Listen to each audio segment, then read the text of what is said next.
ದಕ್ಷಿಣ ಕನ್ನಡ ಜಿಲ್ಲೆಯ fire brand Swamiji ಅಂತ ಹೆಗ್ಗಳಿಕೆಯನ್ನು ಪಡೆದಿರುವಂತಹ ವಜ್ರದೇಹಿ ಮಠದ ಶ್ರೀ ರಾಜಶೇಖರಾನಂದ ಸ್ವಾಮೀಜಿ ಅವರು ನಮ್ಮ ಜೊತೆ ಇದ್ದಾರೆ.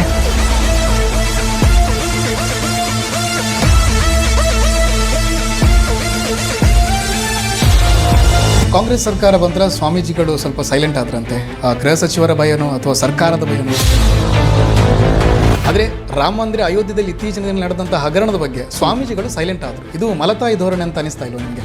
ದೇವರ ಹಣವನ್ನು ಕದ್ದವನಿಗೆ ಬರಗಾಲ ಖಂಡಿತ. 2028ಕ್ಕೆ ಸ್ವಾಮೀಜಿಯವರು ಚುನಾವಣೆಗೆ ನಿಲ್ತಾರಂತೆ, ಅದು ಕೂಡ ಬಿಜೆಪಿಯಿಂದ, ಅದು ಕೂಡ ಮಂಗಳೂರು ಕಡೆ ಒಲವು, ಕ್ಷೇತ್ರದ ಕಡೆ ಒಲವು ಜಾಸ್ತಿ ಅಂತ. ರಾಜಕೀಯದಲ್ಲಿ ಬೆಳೆಯುವುದು ಬಿಡಿ, ರಾಜಕೀಯಕ್ಕೆ ನೀವು ಎಂಟ್ರಿ ಆಗ್ತೀರಿ ಅಂತಲಾದ್ರೇನೆ ಕೆಂಪು ಕಾರ್ಡ್ ಬರ್ತದೆ.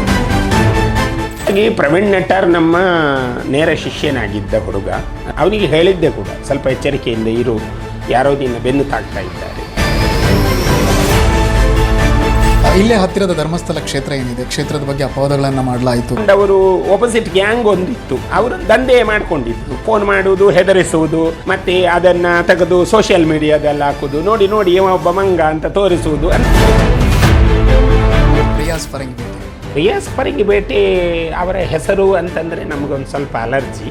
ಯಾಕೆಂತಂದರೆ ಹಿಂದೆ ಮುಂದೆ ನೋಡದೆ ಮಾತಾಡುವ ಒಬ್ಬ ವ್ಯಕ್ತಿ. ಒಂದು ಹಾತೆ ದೀಪದ ಕಡೆಗೆ ಬಂದು ದೀಪವನ್ನೇ ನಂದಿಸ್ತೇನೆ ಅಂತ ಬರ್ತದೆ, ಅದು ದೀಪದ ಕಡೆಗೆ ಬಂದು ತಾನೇ ನಂದು ಹೋಗ್ತದೆ. ಒಂದು ಕಡೆ ಅಶೋಕ್ ರೈ ಅವರು ಕಾಂಗ್ರೆಸ್ಸಿಂದ ಆಗಿರ್ಬೋದು ಅಥವಾ ಪಕ್ಷೇತರರಾಗಿ ಅರುಣ್ ಕುಮಾರ್ ಅವರು ಫಿಕ್ಸ್ ಆಗಿದ್ರೆ ನಾನು ಪಕ್ಷೇತರಾಗಿ ನಿಲ್ತೇನೆ ಅಂತ, ಒಂದು ಕಡೆ ಬಿಜೆಪಿಯಿಂದ ಅರುಣ್ ಶ್ಯಾಮ್ ಅವರು. ಸ್ವಾಮೀಜಿಯವರ ಮತ ಯಾರಿಗೆ? ನಮ್ಮ ಮತ